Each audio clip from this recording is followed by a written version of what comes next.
Hai semua, Assalamualaikum. Terima kasih kerana sudi menonton. Jangan lupa subscribe channel saya kerana itu membuatkan saya lebih bersemangat untuk berkarya. Thank you. Okey, sebelum tu aku nak beritahu aku gunakan kabel RCA merah putih dengan kabel jack audio yang nak cucuk kat source handphone, laptop ataupun sound system lah. Tu yang aku ada sekarang ni, jantan dengan jantan. So macam mana nak cucuk? Jom kita tengok macam mana buat. Okey, pastikan hampa dah standby siap segala tools yang lengkap untuk buat kerja lah. Kalau tak ada, tak payah kerja. Langkah pertama kawan-kawan, kita nak uji kabel ni okey tak okey. Kat sini aku gunakan meter jenis digital. So kalau okey dia akan ada bunyi. Okey, bunyi ni bermaksud dia pas lah pada kedudukan terminal yang betul dan tak ada short. Dan kita boleh pergi ke langkah-langkah seterusnya.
Okey kawan-kawan, kita kena buat pengujian yang kedua. Pengujian yang sama pada kabel RCA. So jangan buat dekat kabel jack saja. So tak aci lah.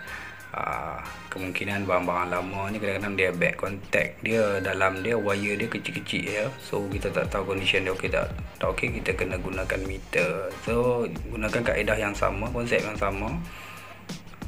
So bunyi dia lebih kurang macam tu lah.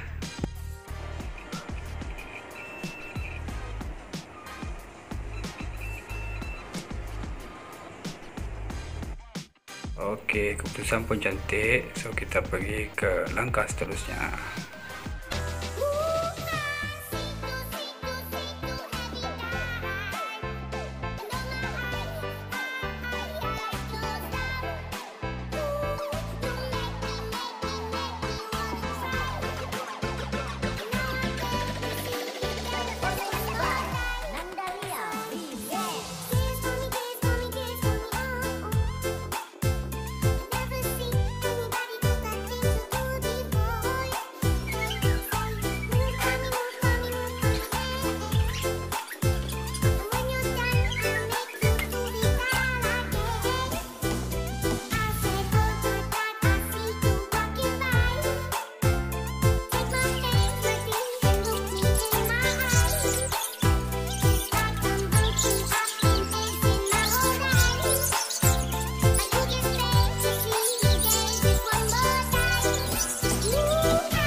Okey, kalau kita dah rasa cukup puas hati dengan ujian yang kita lakukan, so setimpal dengan kualiti yang produk yang kita hasilkan ni.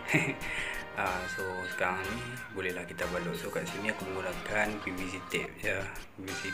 PVC tape ni murah je, boleh dapat kat kedai mana-mana. Hampa jangan risau sebab dia electronic device saja, dia tak bahaya sangat, dia low volts. Tapi kalau pada ada PE insulation tu yang jenis heat shrink tu, yang tu lebih baik. Aku hanya guna sekadar yang ada saja. Okey, nampaknya kabel jack to RCA audio kita dah pun siap. Tapi sebelum tu jom kita try tengok. Okey dah, check it out. Damn for me. Okay guys, that's rock and roll.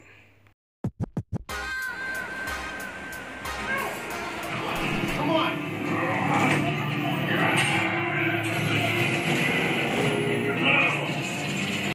Oke, sampai kita jumpa lagi. Assalamualaikum, bye.